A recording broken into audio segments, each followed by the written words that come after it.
សម្ដេចតេជោហ៊ុនសែនបានអះអាងថាកម្ពុជាមិនស្នើអាវុធពីបរទេសនោះទេប៉ុន្តែកម្ពុជាស្នើឲ្យអន្តរជាតិជួយប្រាប់ទៅថៃ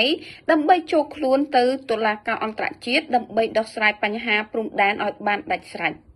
សម្ដេចតេជោហ៊ុនសែនបានសរសេរនៅលើ Facebook ផ្លូវការថាកម្ពុជាអំពាវនាវដល់បណ្ដារដ្ឋអនុវត្តនយោបាយការបរទេសផ្អែកលើច្បាប់លើកទឹកចិត្តឲ្យភាគីទាំងពីរដោះស្រាយបញ្ហាដោយសន្តិវិធីនិងគោរពតាមច្បាប់សំណុំពររបស់កម្ពុជាគឺស្នើសុំឲ្យបណ្ដារដ្ឋដែលគោរពច្បាប់លើកទឹកចិត្តភាគីថៃឲ្យដំណើរការក្តីតាមផ្លូវច្បាប់តុលាការអន្តរជាតិ ICJ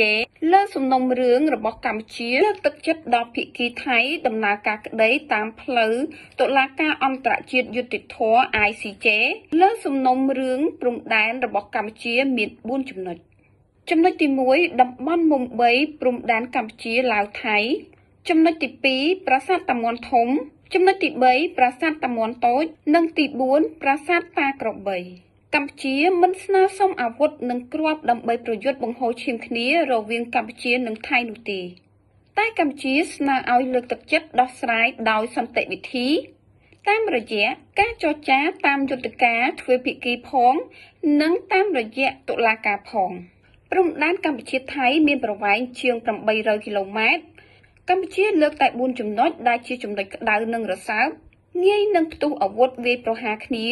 និងប្តឹងទៅតុលាការដើម្បីដោះស្រាយជាមុន4ចំណុចដែលរៀបរាប់ខាងលើមិនអាចដោះស្រាយដោយយន្តការទ្វេភាគីឡើយសូម្បីតែ100ឆ្នាំក៏មិនអាចដោះស្រាយបានដែរដូចនេះហើយមានតែតុលាការអន្តរជាតិយុត្តិធម៌ ICJ តែប៉ុណ្ណោះទើបអាចដោះស្រាយបានការដោះស្រាយតាមតុលាការមិនមែនជាការដោះស្រាយដោយបង្កហេតុឬក៏បង្កសង្គ្រាមនោះឡើយប៉ុន្តែជាការដោះស្រាយដោយសន្តិវិធីនិងតាមផ្លូវច្បាប់ដើម្បីជៀសវាងការបង្ហូរឈាមនាពេលអនាគតហើយសម្រាប់រាជរដ្ឋាភិបាលក៏ងាយស្រួលក្នុងការដោះស្រាយជាមួយប្រជាជនដែរក្នុងករណីចាញ់ក្តីនៅតុលាការការកិច្ចវេះមិនហ៊ានចូលក្នុងតុលាការបានន័យថាគឺស្មើនឹងការធ្វើបទល្មើសមួយនិងមិនគោរពច្បាប់អន្តរជាតិនិងសម្ដាប់ធ្នាប់ពិភពលោកដែលមានច្បាប់អន្តរជាតិអញ្ចឹងអរគុណច្រើនកុំភ្លេចជួយ like និងជួយ share និង follow ជាមួយនឹង account TikTok របស់ខ្ញុំមួយផងហើយបើសិនជាមានព័ត៌មានអីអាប់ដេតខ្ញុំនឹង